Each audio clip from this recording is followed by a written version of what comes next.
بسم اللہ الرحمن الرحیم۔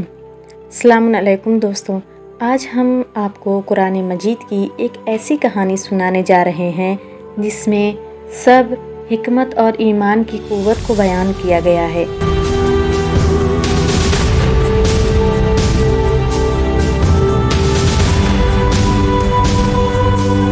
قرآن مجید کی سورہ یوسف میں اللہ تعالیٰ نے حضرت یوسف علیہ السلام کی زندگی کی مشکلات اور ان کی کامیابیوں کو بہت تفصیل سے بیان کیا ہے۔ حضرت یوسف علیہ السلام کو ان کے بھائیوں نے حسد کی وجہ سے ایک کنویں میں پھینک دیا اور بعد میں وہ مصر کے بازار میں غلام کے طور پر فروخت کر دیے گئے۔ لیکن آج ہم ان کی زندگی کے ایک ایسے واقعے پر روشنی ڈالیں گے جس نے ان کی قسمت بدل دی۔ حضرت یوسف علیہ السلام کو مصر کے عزیز کی بیوی کے جھوٹے الزام پر قید کر دیا گیا تھا۔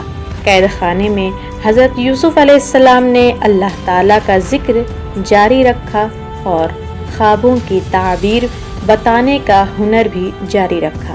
اسی دوران مصر کے بادشاہ نے ایک خواب دیکھا جس نے اسے بہت پریشان کر دیا۔ اس نے خواب میں 7 موٹی گائیں دیکھی جو کہ 7 دبلی گائیں کھا رہی تھیں، اور ساتھ ہی ساتھ خوشحال بالیاں اور 7 سوکھی بالیاں بھی دیکھی۔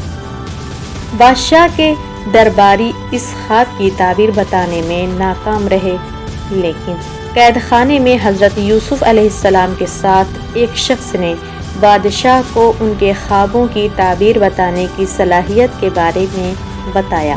یوسف علیہ السلام نے بادشاہ کے خواب کی تعبیر یوں کی کہ اگلے 7 سال مصر میں خوشحالی کے ہوں گے، لیکن اس کے بعد 7 سال شدید قحط پڑے گا۔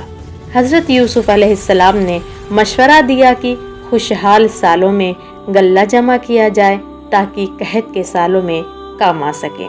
حضرت یوسف علیہ السلام کی اس تعبیر نے بادشاہ کو بہت متاثر کیا اور اس نے فوراً حضرت یوسف علیہ السلام کو رہا کرنے کا حکم دیا، لیکن حضرت یوسف علیہ السلام نے قید سے باہر آنے سے پہلے اپنی بے گناہی ثابت کرنے کا مطالبہ کیا تاکہ ان کی عزت اور وقار بحال ہو سکے۔ جب حقیقت واضح ہو گئی تو بادشاہ نے نہ صرف انہیں رہا کیا بلکہ مصر کے خزانے کا نگران بھی مقرر کیا۔ دوستوں، حضرت یوسف علیہ السلام کی یہ کہانی ہمیں سکھاتی ہے کہ جب اللہ پر بھروسہ کرتے ہیں اور اپنی اخلاقی اصولوں پر قائم رہتے ہیں تو اللہ تعالی ہمیں انعام سے نوازتا ہے۔ حضرت یوسف علیہ السلام کی زندگی کے اس واقعے سے ہمیں یہ سبق ملتا ہے کہ مشکلات کے باوجود صبر کا دامن نہیں چھوڑنا چاہیے۔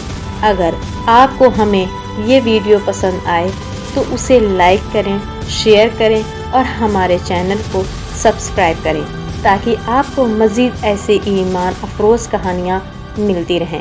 اگلی ویڈیو تک کے لیے اللہ حافظ۔